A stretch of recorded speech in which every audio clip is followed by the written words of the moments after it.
नमस्कार,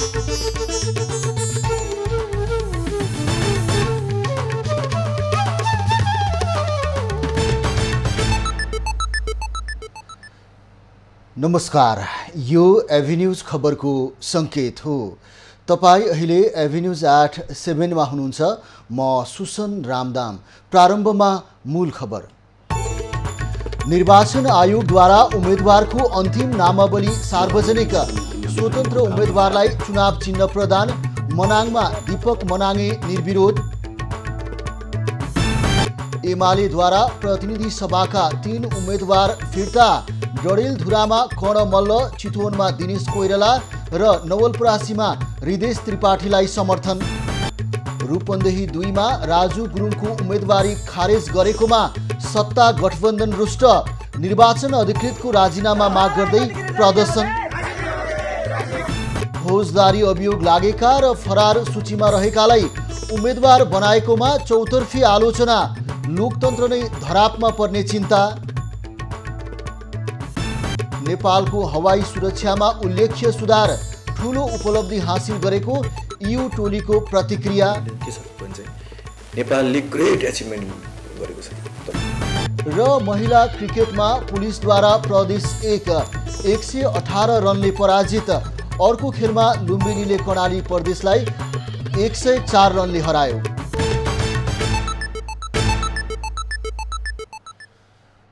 अब खबरको सिलसिला प्रारम्भ गरौं निर्वाचन सम्बन्धी प्रसङ्गबाट। निर्वाचन आयोगले आउँदो मङ्सिर 4 गते हुने चुनावको प्रत्यक्षतर्फ मनोनयन दर्ता गराएका उम्मेदवारका लागि चुनाव चिन्ह प्रदान गरेको छ। बुधबार देशभरका सम्बन्धित निर्वाचन अधिकृतको कार्यालयबाट उम्मेदवारहरूलाई निर्वाचन चिन्ह प्रदान गरिएको हो। प्रतिनिधि सभा तथा प्रदेश सभाको प्रत्यक्षतर्फ उम्मेदवारी दिएका मध्ये केहीले बुधबार उम्मेदवारी फिर्ता दिएका थिए। उम्मेदवारी फिर्ता र खारेजीपछि कायम रहेका उम्मेदवारको अन्तिम नामावली सार्वजनिक गर्दै चुनाव चिन्ह प्रदान गरिएको हो। काठमाडौँ जिल्लाको 10वटै निर्वाचन क्षेत्रमा निर्वाचन अधिकृतहरूको कार्यालयमा निर्वाचन चिन्ह वितरण हुने कार्यक्रम अन्तर्गतको उम्मेदवारहरूलाई निर्वाचन चिन्ह वितरणको काम भइरहेछ। राष्ट्रिय दलको रूपमा मान्यता प्राप्त गरेको दलका उम्मेदवारले मात्र सम्बन्धित दलको चुनाव चिन्ह पाएका छन्। अन्य उम्मेदवारलाई भने निर्वाचन आयोगले चुनाव चिन्हहरूको समूह मध्येबाट चिन्ह प्रदान गरिएको छ। सत्ता गठबन्धनको समर्थनमा रूपन्देही 1 मा स्वतन्त्र उम्मेदवारी दिएका घनश्याम भुसालले चुनाव चिन्ह त्रिभुज पाएका छन्। भुसालले त्रिभुजको 3 कुनालाई लोकतन्त्र, सामाजिक न्याय र विकास भनी व्याख्या गरेका छन्। उनले आयोगमा किताब चिन्ह मागेका थिए। चितवन क्षेत्र नम्बर 3 बाट स्वतन्त्र उम्मेदवारी दिएका नेपाली कांग्रेसका केन्द्रीय सदस्य दिनेश कोइरालाले चुनाव चिन्ह माछा पाएका छन्। चितवन क्षेत्र नम्बर 3 बाटै स्वतन्त्र उम्मेदवारी दिएका जगन्नाथ पौडेललाई भने चुनाव चिन्ह सूर्यमुखी फूल परेको छ। नेपाली कांग्रेस सभापति एवं प्रधानमन्त्री शेरबहादुर देउवासँग चुनाव लड्न डडेलधुरा पुगेका स्वतन्त्र उम्मेदवार सागर ढकालले चुनाव चिन्ह सिरिन्ज पाएका छन्। प्रतिनिधि सभा सदस्य पदमा स्वतन्त्र उम्मेदवारी दिएका युग पाठकले पुतली चुनाव चिन्ह पाएका छन्। एमाले अध्यक्ष केपी शर्मा ओलीको निर्वाचन क्षेत्र झापा 5 बाट स्वतन्त्र उम्मेदवारी दिएका पाठकले पुतली चुनाव चिन्ह पाएका हुन्। रौतहट 3 मा उम्मेदवारी दिएका प्रभु शाहले चापकल चिन्ह पाएका छन्। कांग्रेसले टिकट नदिएपछि सर्लाही 4 बाट स्वतन्त्र उम्मेदवारी दिएका अमरेश सिंहले चुनाव चिन्ह माछा पाएका छन्।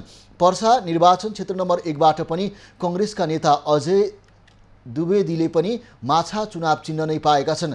काभ्री 2 मा उम्मेदवारी दिएका मनोज पण्डितले डोजर चिन्ह पाएका छन्। सो क्षेत्रमा एमालेका गोकुल बास्कोटा उम्मेदवार छन्।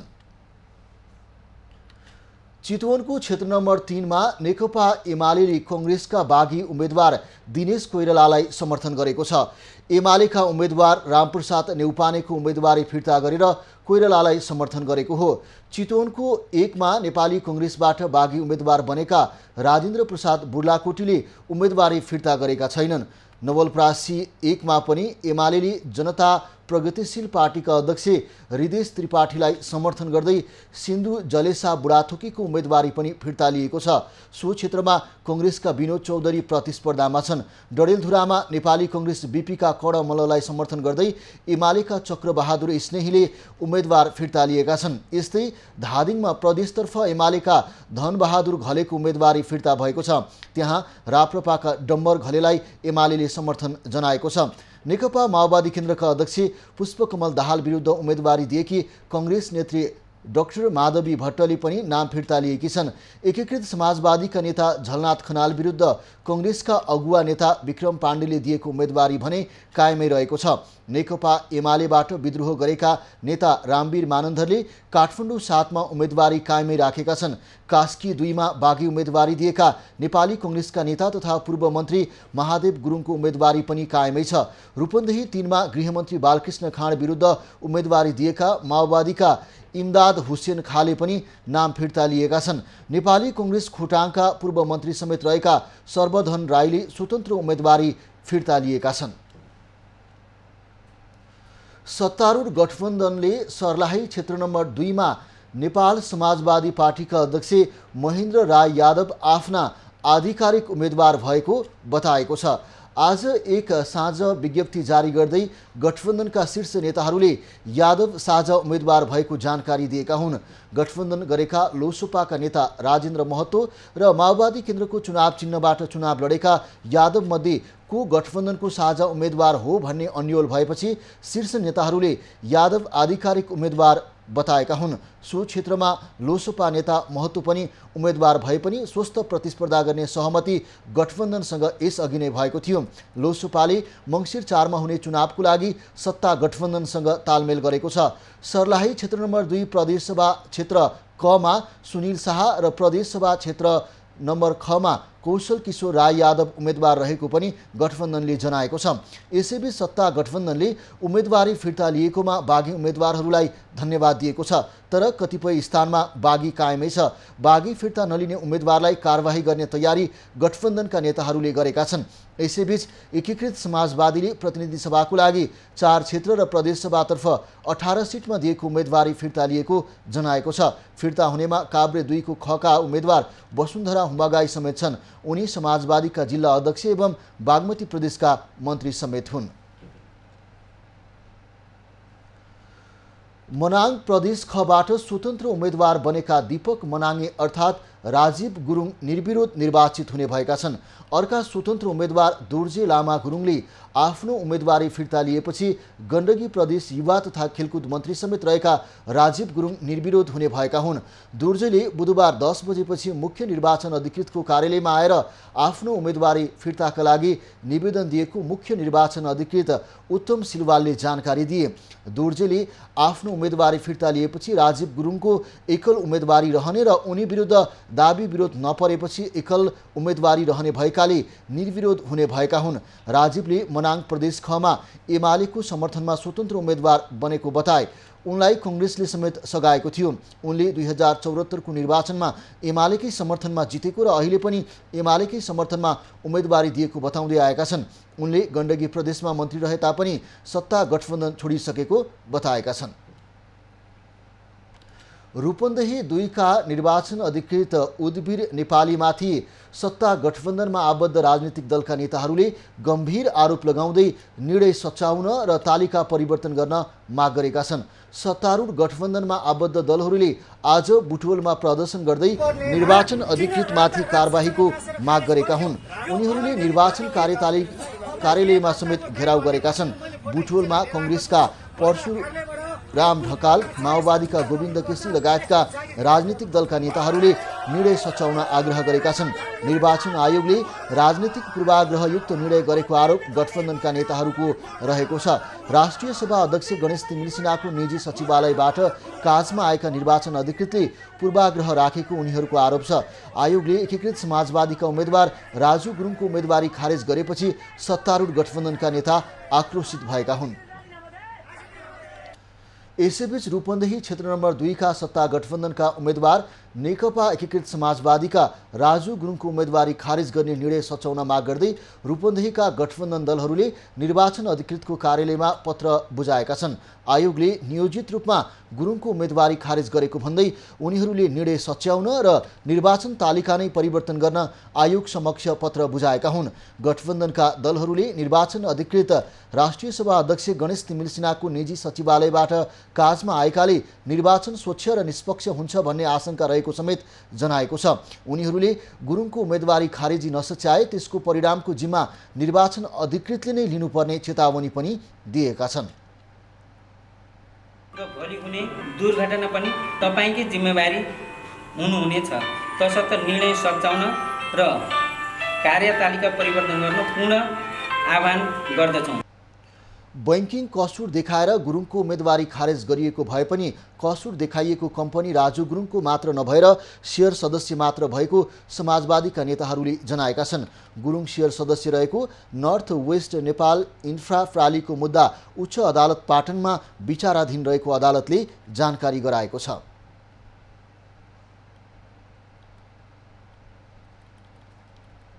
नेकपा एकता राष्ट्रिय अभियान पार्टीका अध्यक्ष वामदेव गौतमले सत्ता र प्रतिपक्ष दुवै गठबन्धनको उद्देश्य सत्तामा पुग्ने मात्र भएको बताएका छन्।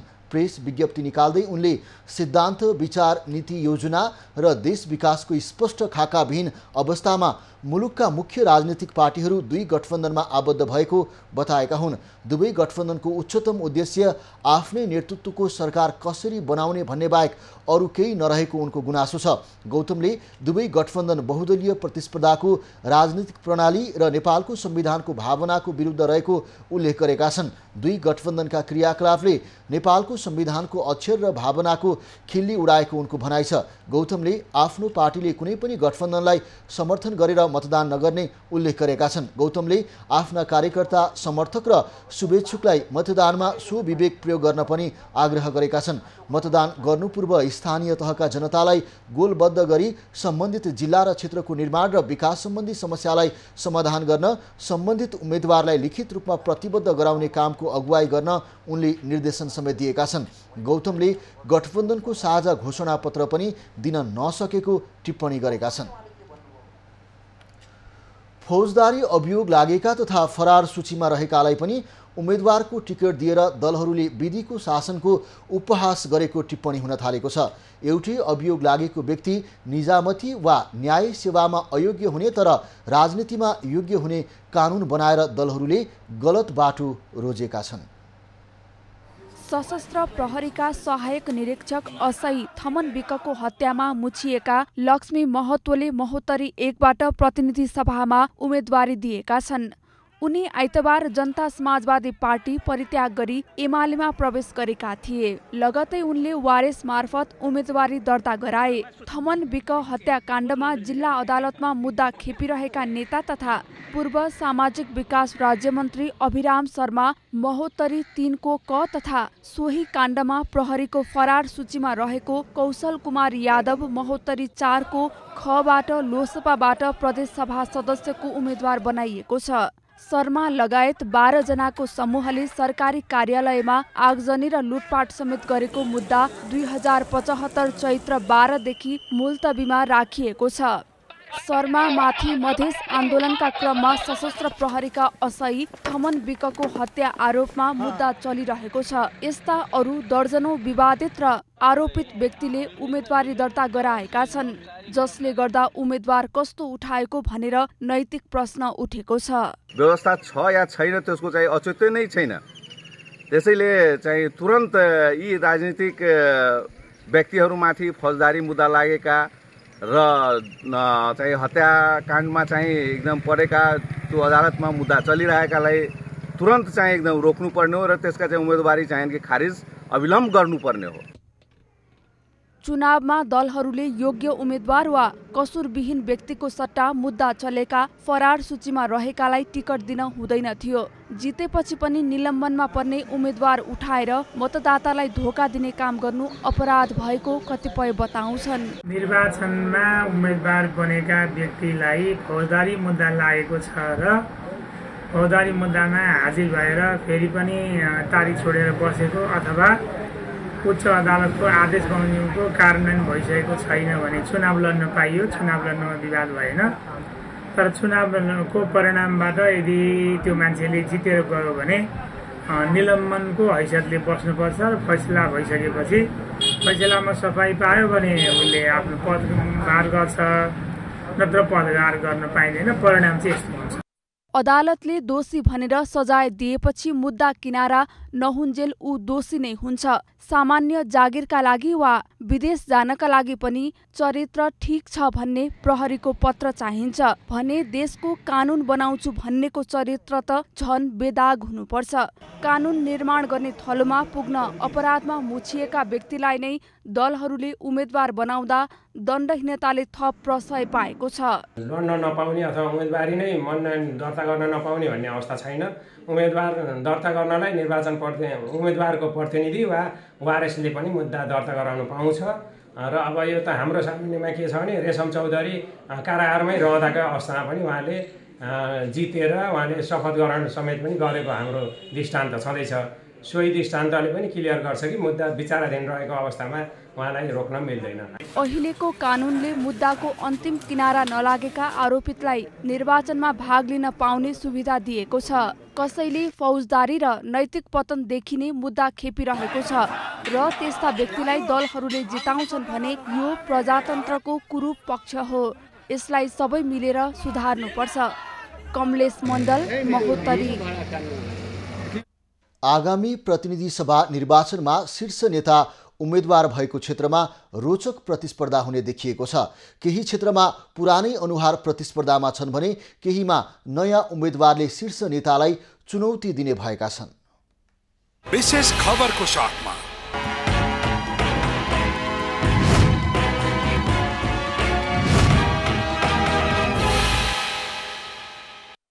डडेलधुरामा कहिले चुनाव नहारेका प्रधानमन्त्री एवं कांग्रेस सभापति शेरबहादुर देउवा गठबन्धनका कारण 7 पटक पनि सहजै जित निकाल्ने दाउमा छन्। तर यो पटक उनलाई यसअघि उनकै सहयोगी रहेका बीपी कांग्रेसका नेता कर्ण मल्लले चुनौती दिने भएका छन्। अघिल्लो पटक उनको प्रतिस्पर्धामा रहेका माओवादी उम्मेद्वार भने यो पटक सहयोगी रहेका छन्। झापा 5 मा नेकपा एमालेका अध्यक्ष केपी शर्मा ओली विरुद्ध 5 दलीय गठबन्धनले खगेन्द्र अधिकारीलाई उम्मेदवारी बनाएको छ। 2074 को निर्वाचनमा पनि कांग्रेसबाट अधिकारी नै पूर्व प्रधानमन्त्री ओली विरुद्ध चुनावी मैदानमा खडा भएका थिए। एमाले र राप्रपा गठबन्धन भए पनि अधिकारी ओलीका लागि चुनौती बन्ने देखिन्छ। पूर्व प्रधानमन्त्री एवं माओवादीका अध्यक्ष पुष्पकमल दाहाल चितवन छोडेर गोर्खा 2 मा उम्मेद्वार बनेका छन्। साबिक बाबुराम भट्टराईको निर्वाचन क्षेत्रमा दाहाल विरुद्ध एमालेले अब्दुस मिया अघि सारेको छ। युवा भएकाले उनले पनि दाहाललाई चुनौती दिने देखिन्छ। उता रौतहट 1 मा पूर्व प्रधानमन्त्री एवं नेकपा एकीकृत समाजवादी पार्टीका अध्यक्ष माधव कुमार नेपालले एमाले उम्मेद्वार एवं गौरका पूर्व नगर प्रमुख अजय गुप्ताको सामना गर्नेछन्। स्थानीय तहको मत आधारमा समाजवादी बलियो भए पनि जन्मस्थलमा नेपालको जित त्यति सहज देखिँदैन। इलाम 1 मा पूर्व प्रधानमन्त्री झलनाथ खनाल विरुद्ध एमालेका उमेश बस्नेत प्रतिस्पर्धामा छन्। फुटेर नयाँ बनेको पार्टीलाई पुरानो एमालेको संगठन भारी पर्ने अनुमान धेरैको छ। राप्रपा अध्यक्ष राजेन्द्र लिङदेन साबिकको झापा 3 मा कांग्रेस नेता कृष्ण सिटौलासँग प्रतिस्पर्धामा छन्। अघिल्लो निर्वाचन एमालेमै समर्थनमा जितेका उनी अहिले पनि त्यही रिजल्ट ल्याउने आशामा छन्। जसपा अध्यक्ष उपेन्द्र यादवलाई उनको गृह जिल्ला सप्तरीको 2 नम्बर क्षेत्रमा जनमत पार्टीका अध्यक्ष सीके राउत भारी पर्ने देखिन्छ। महोत्तरी 3 मा लोसपाका अध्यक्ष महन्त ठाकुरलाई एमालेको समर्थनमा जसपाबाट हरिनारायण यादवले चुनौती दिँदैछन्। कांग्रेसका वरिष्ठ नेता रामचन्द्र पौडेलले तनहु 1 मा नेकपा एमालेका एक बहादुर राणासँग भिड्दैछन्। उनलाई सधैँका प्रतिस्पर्धी गोविन्दराज जोशीले पनि चुनौती दिनेछन्। विगतमा सहजै चुनाव जित्दै आएका शीर्ष नेतालाई यो पटक नतिजा आफ्नो पक्षमा पार्न त्यति सहज देखिँदैन।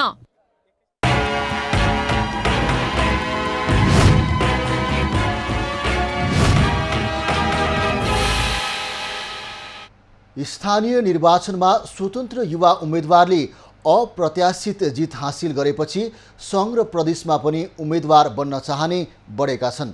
आगामी मङ्सिर 4 मा हुने सङ्घीय निर्वाचनमा पनि स्वतन्त्र उम्मेदवारको सङ्ख्या उल्लेख्य रहेको छ।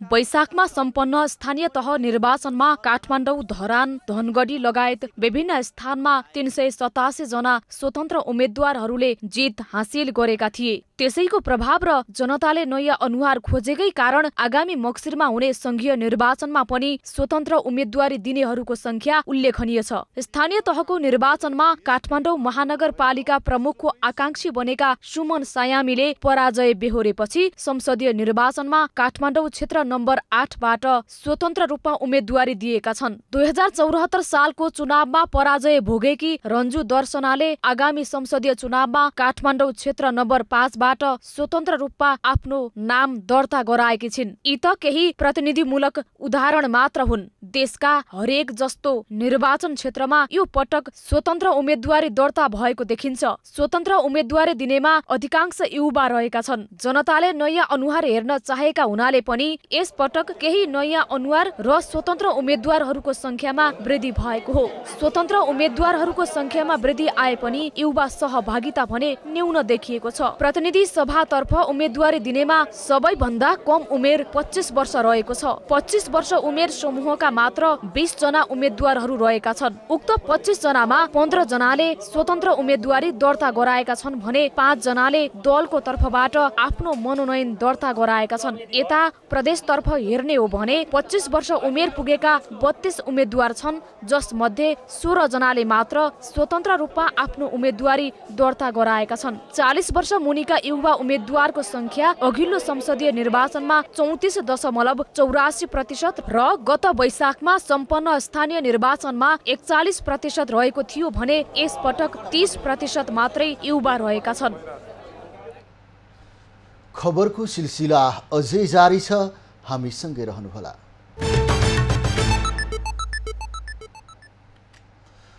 अब बाँकी खबर। संस्कृति, पर्यटन तथा नागरिक उड्डयन मन्त्री जीवनराम श्रेष्ठले हिमाल आरोहण लगायत विभिन्न क्षेत्रमा अलपत्र परेका पर्यटकहरूलाई तत्काल उद्धार गर्न निर्देशन दिएका छन्। पर्यटन विभाग सहित मन्त्रालय, मातहतका निकाय र सुरक्षा निकायका अधिकारीहरूलाई मन्त्रालयमा बोलाएर मन्त्री श्रेष्ठले विपदमा परेका विदेशी नागरिक तथा पर्यटकलाई तत्काल उद्धार गर्न निर्देशन दिएका हुन्। निरन्तर वर्षा र प्रतिकूल मौसमका कारण पर्यटकहरू बीच बाटोमै अलपत्र परेको तथा सम्पर्कमा आएका कतिपय पर्यटकलाई उद्धार गरिएको मन्त्री श्रेष्ठले बताए। अझै हिमाल आरोहण लगायत विभिन्न क्षेत्रमा पर्यटक अलपत्र भएको सूचना आएपछि मन्त्री श्रेष्ठले तत्काल उद्धारको व्यवस्था मिलाउन निर्देशन दिएका हुन्। मनाङ, गोर्खा, मुस्ताङ र उपल्लो डोल्पा लगायत हिमाली क्षेत्रमा पर्यटकहरू पुगेका छन्। निरन्तर वर्षा र प्रतिकूल मौसमका कारण उनीहरू बीच बाटोमै अलपत्र परेका छन्। नेपालको हवाई सुरक्षामा उल्लेखनीय सुधार आएको युरोपेली सङ्घ EUको प्राविधिक टोलीले प्रतिक्रिया दिएको छ। नेपालको हवाई उड्डयन क्षेत्रबारे अडिट गर्न आएको EU अन्तर्गतको युरोपियन एभिएसन सेफ्टी एजेन्सी इयासाको टोलीले नेपालको समग्र हवाई सुरक्षाबारे सकारात्मक रहेको प्राधिकरणले जनाएको हो। EUको प्राविधिक टोलीले दिएको प्रारम्भिक प्रतिवेदनमा 10 वर्षको अवधिमा ठूलो उपलब्धि ग्रेट अचिभमेन्ट हासिल गरेको प्रतिक्रिया दिएको प्राधिकरणले जनाएको छ। उहाँहरू अहिले अक्टोबर 6 देखि अक्टोबर 8 3 दिन एकदम भिगरसली हेर्नुस् हाम्रो सारा डकुमेन्टहरू उहाँहरूले चाहिँ सारा डकुमेन्टहरू हेर्नुभयो। हाम्रो चाहिँ अर्गनाइजेसन, हाम्रो सेफ्टी ओभरसाइट क्यापेबिलिटीका अरू सबै एलिमेन्टहरू सबै हेर्नुभयो।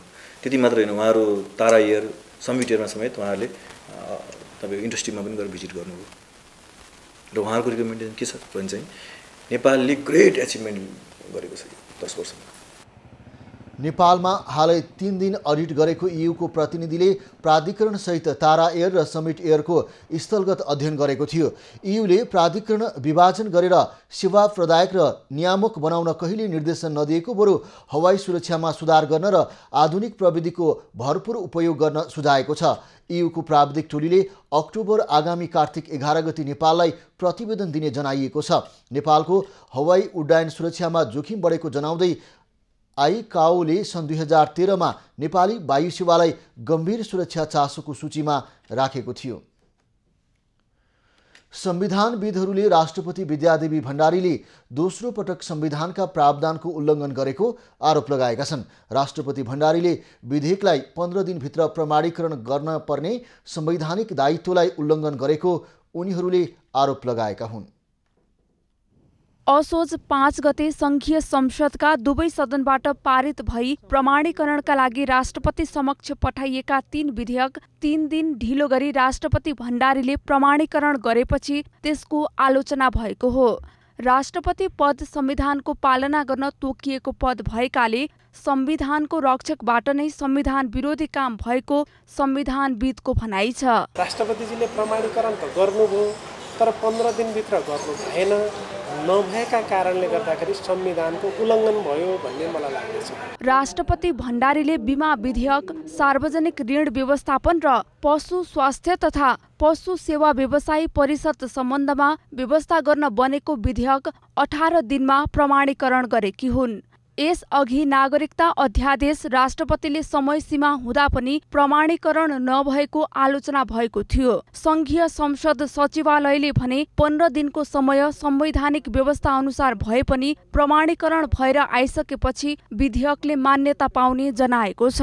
पठाइएको समय र अब यो प्रमाणीकरण भएर आएको अवस्थामा चाहिँ 15 दिन भन्ने चाहिँ संवैधानिक व्यवस्थाको कुरा भए अब दिनको हिसाबले पछाडि भयो भने यो प्रमाणीकरण भएर आइसकेपछि यसले भ्यालिडिटी प्राप्त गर्छ भन्ने हाम्रो विश्वास हो। सचिवालयले 15 दिन नाघेर प्रमाणीकरण भएको बारे अदालतमा प्रश्न नउठेसम्म वैधानिक नै मानेर जान सकिने जनाएको छ। नागरिकता सम्बन्धी विधेयक पनि प्रमाणीकरणमा गएको भए पनि अहिलेसम्म विचाराधीन रहनुले संविधानले दिएको 15 दिनको समयमाथि प्रश्न उठेको भने संसद सचिवालयले स्वीकार गरेको छ। अब अन्य विधेयकहरूको हकमा 15 दिनको सीमा सम्बन्धमा चाहिँ आगामी दिनहरूमा थप व्याख्या भएर अथवा थप चाहिँ कानुनी प्रावधानहरू भएर आउने अवस्था चाहिँ सिर्जनामा छ। राष्ट्रपतिको पछिल्लो प्रमाणीकरणले भविष्यमा प्रमाणीकरणका लागि पठाइएका विधेयकहरूमा पनि 15 दिनको सीमा सम्बन्धमा थप व्याख्या र थप कानुनी प्रावधान भएर आउने अवस्था सृजना भएको छ। संस्कृतिविद तथा वाङ्मय शताब्दी पुरुष सत्यमोहन जोशीको स्वास्थ्य अवस्थामा सुधार हुँदै गएको छ। जोशीलाई आजदेखि सघन उपचार कक्ष आइसियूबाट डिलक्स क्याबिनमा सारेर सूक्ष्म निगरानीमा राखिएको किस्ट अस्पतालले जानकारी दिएको छ। डेङ्गु संक्रमण भएपछि गत असोज 7 गते ललितपुर ग्वारको स्थित किस्ट मेडिकल कलेज तथा शिक्षण अस्पताल भर्ना गरिएका जोशीको अवस्था पछिल्लो साता निकै जटिल भएको थियो। उनको छातीमा निमोनिया संक्रमण भएका कारण एन्टिबायोटिक दिएको छ। आज भने उनको अवस्थामा केही सुधार आएको र दोहोरो कुराकानी गर्न सक्ने भएको अस्पतालले जनाएको छ। जल तथा मौसम विज्ञान विभागले आगामी हप्तासम्म मौसमी वर्षात रहिरहने पूर्वानुमान गरेको छ। मौसमी वर्षात सकिए पनि ठुलै धनमालको जोखिम हुने अवस्था सकियो भन्न नमिल्ने विभागको भनाइ छ। विभागले कहिले मनसुन बाहिरिन्छ भन्ने सन्दर्भमा चाहिँ मौसमी सिस्टमलाई निरन्तर अनुगमन गरिरहेको पनि जनाएको छ। तत्कालै आज भोलि नै मनसुन बाहिरिने सम्भावना नरहेको विभागको भनाइ छ।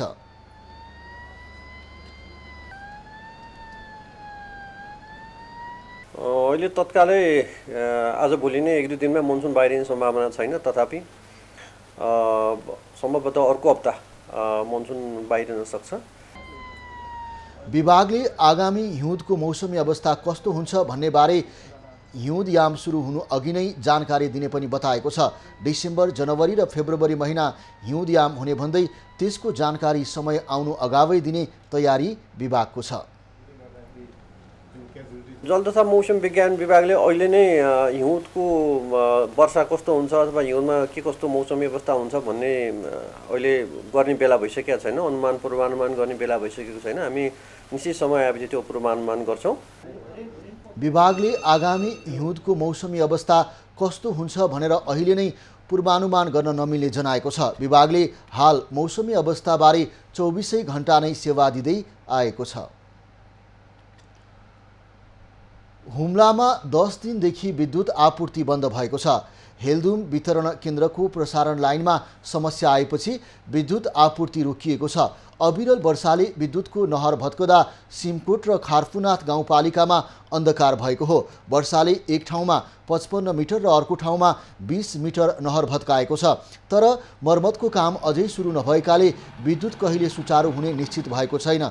विद्युत अवरुद्ध हुँदा कार्यालयका दैनिक कामकाजलाई समस्या हुने गरेको छ। उच्च अदालत पाटनले टुकुचा खोलालाई भूमिगत बनाएर त्यसमाथि बनाएका भौतिक संरचना नभत्काउन दिएको अल्पकालीन अन्तरिम आदेशलाई लम्ब्याएको छ।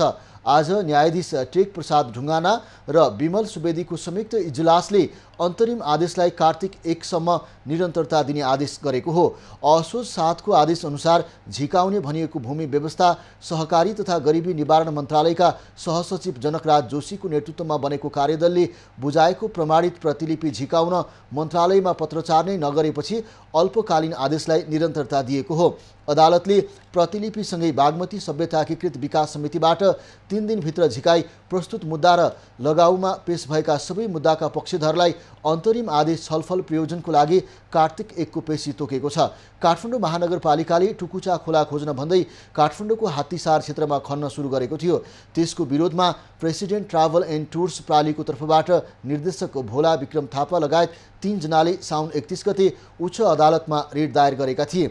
असोज 2 गते त्यसमाथि सुनवाई गर्दै न्यायाधीश दिपेन्द्र बहादुर बमको एकल इजलासले अन्तर्कालीन अन्तरिम आदेश दिएको थियो। शेयर बजारमा आज दोहोरो अङ्कको वृद्धि देखिएको छ। 2 दिन लगातार घटेको बजार आज 11.32 अङ्कले बढेर 1866.48 बिन्दुमा पुगेको हो। नेप्सेसँगै कारोबार रकममा पनि सामान्य सुधार आएको छ। 222 वटा कम्पनीको 20,85,000 किता सेयर 69 करोड 17 लाख रुपैयाँमा कारोबार भएको छ। आज 223 कम्पनीको 20 लाख किता सेयर 14,000 पटक खरिद बिक्री भएको छ। सबैभन्दा धेरै नोबेल बैंकको 2 करोड 40 लाख रुपैयाँको सेयर किनबेच भएको छ। त्यसैगरी रेडी पावर कम्पनीको 2 करोड 2 लाख 63 हजार, एनआइसी एसिया लघुवित्तको 1 करोड 89 लाख 77 हजार, गोर्खाज फाइनेन्सको 1 करोड 81 लाख 1 हजार र हिमालयन एभरेस्ट इन्स्योरेन्सको 1 करोड 69 लाख 67 हजार रुपैयाँ बराबरको सेयर खरिद बिक्री भएको छ। 140 वटा कम्पनीको सेयर मूल्य बढेको छ। 39 कम्पनीको घटेको छ भने कम्पनीको सेयर मूल्य स्थिर रहेको छ। आज व्यापार र म्युचुअल फन्ड बाहेक अरू सबै समूहको सेयर बढेको छ। बाराको पर्सौनीमा एकै परिवारको हत्या गरी फालेको अवस्थामा 3 जनाको शव फेला परेको छ। पर्सौनी गाउँपालिका 5 प्रस्टोका स्थित खोलाको किनारमा आमा र 2 छोराछोरीको शव फेला परेको हो। प्रस्टोका गाउँदेखि करिब 2 किलोमिटर टाढा रहेको ढोरा खोलामा स्थानीय दिपेन्द्र चौधरीकी 25 वर्षीय श्रीमती सुजता, 3 वर्षीय छोरी ताहिरा र 16 महिनाको छोरा राजवीरको हत्या गरी फालेको अवस्थामा शव भेटिएको प्रहरीले जनाएको छ। बाराका प्रहरी उपरीक्षक होविन्द्र बोगटीले तीनै जनालाई विभत्स तरिकाले हत्या गरिएको देखिएको बताए। घटना लगत्तै प्रहरीले दिपेन्द्रलाई घाइते अवस्थामा फेला पारेको छ। उनलाई उपचारको लागि वीरगञ्ज पठाइएको छ। प्रहरीले घटनामा दिपेन्द्रकै संलग्नता रहेको आशंका गरेको छ। श्रीमती र छोराछोरीको हत्या गरी भाग्ने क्रममा दिपेन्द्र घाइते भएको हुन सक्ने प्रहरीको अनुमान छ। बाराको निजगढ नगरपालिका वडा नम्बर 2 का वडा अध्यक्ष राजु श्रेष्ठ विरुद्ध एक नाबालिगलाई बलात्कारको आरोपमा प्रहरीमा जाहेरी दिएकी छन्। पीडितका तर्फबाट वडा अध्यक्ष श्रेष्ठ विरुद्ध इलाका प्रहरी कार्यालय निजगढमा जाहेरी परेको हो। श्रेष्ठले 15 वर्षकी नाबालिगलाई बलात्कार गरेको जाहेरीमा उल्लेख छ। दशैंको टीकाका दिन असोज 19 गते अध्यक्ष श्रेष्ठले आफ्नै घरमा आफूमाथि बलात्कार गरेको जाहेरी किशोरीले दिएकी हुन्। अध्यक्ष श्रेष्ठ विरुद्धको उजुरीमाथि प्रहरीले अनुसन्धान अघि बढाइसकेको जनाएको छ। वैशाखमा भएको स्थानीय निर्वाचनमा श्रेष्ठ नेपाली कांग्रेस पार्टीबाट वडा अध्यक्षमा विजयी भएका थिए। सप्तरीमा सशस्त्र प्रहरी जवानले नै प्रहरी सहायक निरीक्षक सत्यनारायण यादवको हत्या गरेको खुलेको छ। उनको हत्यामा सशस्त्र प्रहरी सुरक्षा बेस छिन्नमस्तामा कार्यरत सशस्त्र प्रहरी जवान होम बहादुर खत्री संलग्न रहेको प्रारम्भिक अनुसन्धानमा खुलेको हो। असोज 18 गते भएको घटनामा सशस्त्र प्रहरीको मिलेमतो देखिएपछि सशस्त्र प्रहरीले सशस्त्र प्रहरी मधेस प्रदेश प्रमुख डीआईजी गणेश बहादुर ठाडा मगर र सशस्त्र प्रहरी 6 नम्बर गणका एसपी प्रदीप खड्कालाई अनुसन्धानको लागि केन्द्रीय कार्यालयमा तानेको छ। खबरको सिलसिला अझै जारी छ, हामी सँगै रहनुहोला। अब पालो एभिन्यूज 8 स्पोर्ट्सको।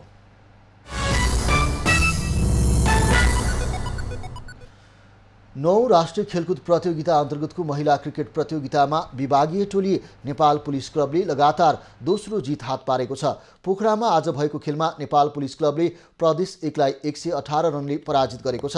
पुलिसले दिएको 159 रनको लक्ष्य पछ्याएको प्रदेश 1 ले 20 ओभरमा 8 विकेट गुमाएर 40 मात्र जोड्न सक्यो। प्रदेश 1 का लागि लकिता राजवंशी र सानु राजवंशीले समान 11-11 रन बनाए। उसका अन्य ब्याटरले दोहोरो अङ्कमा रन बनाउन सकेनन्। पुलिस क्लबका लागि हिरण्यमाई रोयले 3 तथा कविता जोशी, कविता कुँवर र शबनम राईले समान 1-1 विकेट लिए। त्यसअघि पहिले ब्याटिङ गरेको पुलिसले 20 ओभरमा 3 विकेट गुमाएर 158 रन जोडेको थियो। पुलिसका लागि सम्झना खड्काले 60 रनको अर्धशतकीय इनिङ खेलिन्। जितसँगै पुलिस 4 अङ्क जोड्दै समूह बी को शीर्ष स्थानमा कायमै रहेको छ। त्यस्तै बुधबार नै भएको अर्को खेलमा लुम्बिनीले कर्णाली प्रदेशलाई 104 रनले पराजित गरेको छ। लुम्बिनीले दिएको 128 रनको लक्ष्य पछ्याएको कर्णालीले 8 ओभर 3 बलमा अल आउट हुँदै 23 रन मात्र जोड्न सक्यो। कर्णालीका लागि कुनै ब्याटरले दोहोरो अङ्कमा रन बनाउन सकेनन्। किरण कुँवरले बनाएको 5 रन नै सर्वाधिक रहन रह्यो। त्यसअघि पहिले ब्याटिङ गरेको लुम्बिनीले 20 ओभरमा 6 विकेट गुमाएर 127 रन जोडेको थियो। लुम्बिनीका 31 तथा सरस्वती जीएमले 30 रन बनाइन्। जितसँगै लुम्बिनी 3 अङ्क जोड्दै समूह बी को दोस्रो स्थानमा कायम रहेको छ। जितविहीन कर्णाली प्रदेश भने 2 खेलमा अङ्कविहीन पुछारमा रहेको छ। महिला क्रिकेटमा 9 टोलीको सहभागिता रहेको छ। सहभागी टोलीलाई 2 समूहमा विभाजन गरिएको छ। समूहको शीर्ष 2 टोलीले सेमिफाइनलमा स्थान बनाउनेछन्। समूह ए मा एफिएफ क्लब मध्य प्रदेश, गण्डकी प्रदेश, सुदूरपश्चिम प्रदेश र बागमती प्रदेश रहेको छ। समूह बी मा नेपाल पुलिस क्लब, कर्णाली प्रदेश, प्रदेश 1 र लुम्बिनी प्रदेश रहेको छ। 9 राष्ट्रिय खेलकुद प्रतियोगिता अन्तर्गत म्याग्दीको सदरमुकाम बेनीमा हुने महिला भलिबल र तेक्वान्दोको तयारी पुरा भएको छ। जिल्ला खेलकुद विकास समिति म्याग्दीले खेल मैदान निर्माण, मर्मत, खेलाडीको आवास र अभ्यास स्थलको व्यवस्थापन गर्दै तयारी पुरा भएको जानकारी दिएको हो। बेनीको खेल मैदानमा भलिबलको कोर्ट र जिल्ला खेलकुद विकासको कबड हलमा तेक्वान्दोको पूर्वाधार तयार गरिएको हो। जिल्ला खेलकुदको आग्रह र यो म्याग्दी जिल्ला नगरपालिका गाउँपालिका सबैको आग्रहमा यो खेलकुद चाहिँ 9 राष्ट्रिय खेलकुद म्याग्दी जिल्लामा हुँदा यहाँका वासीहरू एकदम उत्साहित, म्याग्दीवासी उत्साहितका साथ यो गेम हेर्न, गेमको तयारीको अन्तिम चरणको हजुरबाट जानकारी गराएँ। महिला भलिबलमा 7 प्रदेशसहित सेना, सशस्त्र र नेपाल प्रहरीका विभागीय टोलीको सहभागिता रहेको छ। त्यसका लागि खेलाडीहरू बेनी पुगिसकेका छन्। तेक्वान्दोका खेलाडीहरू पनि खेलस्थल पुग्ने क्रममा रहेका छन्। 7 प्रदेश 3 विभागीय टोली गरेर 10 टिमको पहिला टिमहरू सबै आइसक्नु भएको छ र सबै खेलाडीहरू उत्साहपूर्वक आउनु भएको छ। हामीले होटलको व्यवस्था राम्रो गरिसकेका छौँ। खेलाडी, प्रशिक्षक र व्यवस्थापनका लागि 11 वटा टिमका 617 जनाको लागि म्याग्दीमा बसोबासको व्यवस्था रहेको छ। 27 गति हुने उद्घाटनमा खेलाडीसहित जिल्लाको पहिचान झल्कने झाँकी प्रदर्शन गरिँदैछ। अब पालो खास खबरको।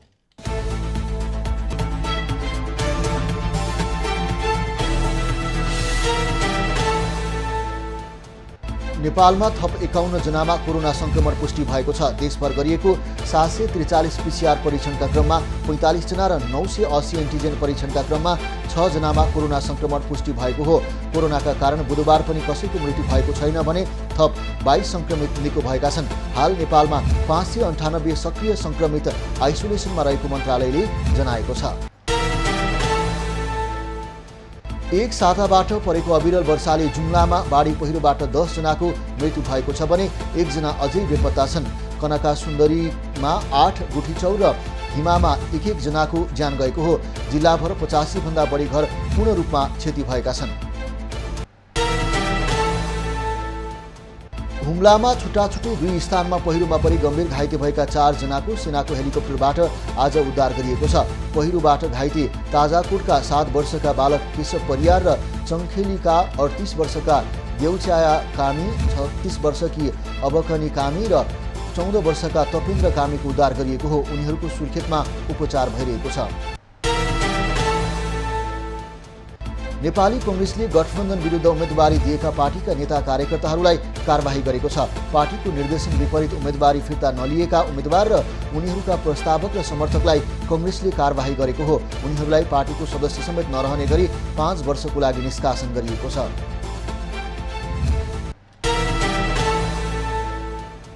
नेकपा एमाले रूपन्देहीका 49 जना नेताहरूले सामूहिक राजीनामा दिएका छन्। केही समय एमाले छाडेका घनश्याम भुसाल निकट नेताहरूले आज सामूहिक राजीनामा दिएका हुन्। सत्ता गठबन्धनको समर्थनमा भुसालले एमाले छाडेर स्वतन्त्रबाट प्रतिनिधि सभामा उम्मेदवारी दर्ता गरेका छन्।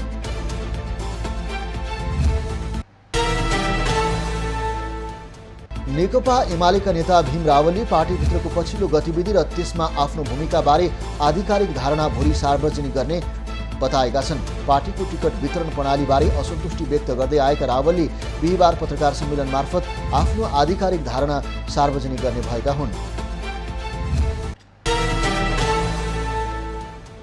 नेकपा एमालेका महासचिव शङ्कर पोखरेलले प्रभु शाहको अराजनीतिक षड्यन्त्रको नमुना भएको बताएका छन्। एमालेसँग असन्तुष्ट रहेका शाहले एमाले अध्यक्ष केपी ओलीको आलोचना गरेपछि पोखरेलले यस्तो बताएका हुन्। सत्ता गठबन्धनको नेतासँगको षड्यन्त्रपूर्ण साँठगाँठ गरेको पोखरेलले आरोप लगाएका छन्।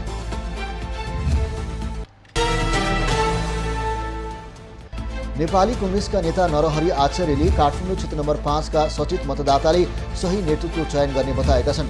काठमाडौँ क्षेत्र नम्बर 5 का सत्ता गठबन्धनका उम्मेद्वार प्रदीप पौडेललाई शुभकामना दिँदै आचार्यले यस्तो बताएका हुन्। सोही क्षेत्रका पूर्व सांसद समेत रहेका आचार्यले पौडेललाई शुभकामना दिँदै आम विवेकशील निष्ठावान र सचेत मतदाताले नेतृत्व सुम्पने विश्वास व्यक्त गरेका हुन्।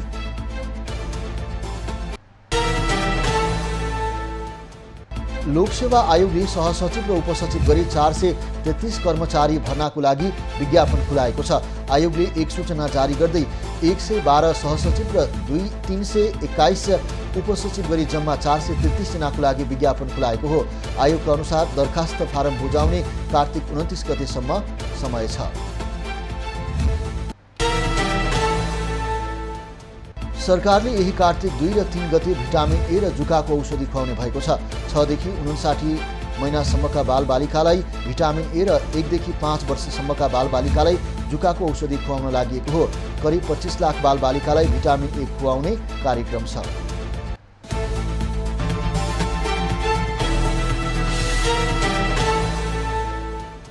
अब पालो एभिन्यूज एट मौसमको।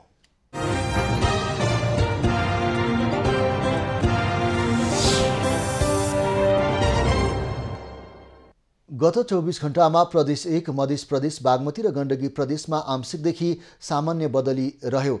बाँकी प्रदेशमा आंशिक बदली रहेको छ।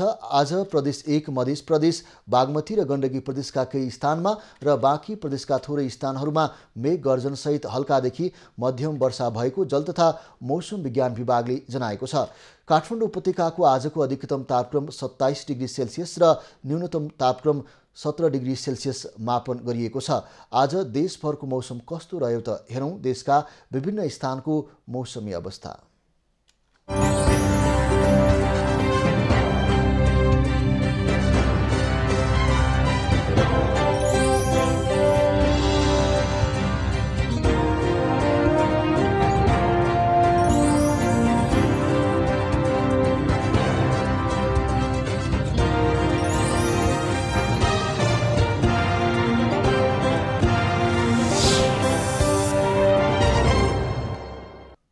अहिलेलाई खबरको क्रम यति नै। एभिन्यूज खबरका यी सहित अन्य विस्तृत खबरको लागि www.avenews.tv लगइन गर्न सक्नुहुनेछ।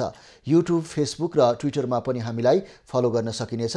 खबरभित्रको खबरको लागि हेर्दै रहनुहोला एभिन्यूज खबर। नमस्कार।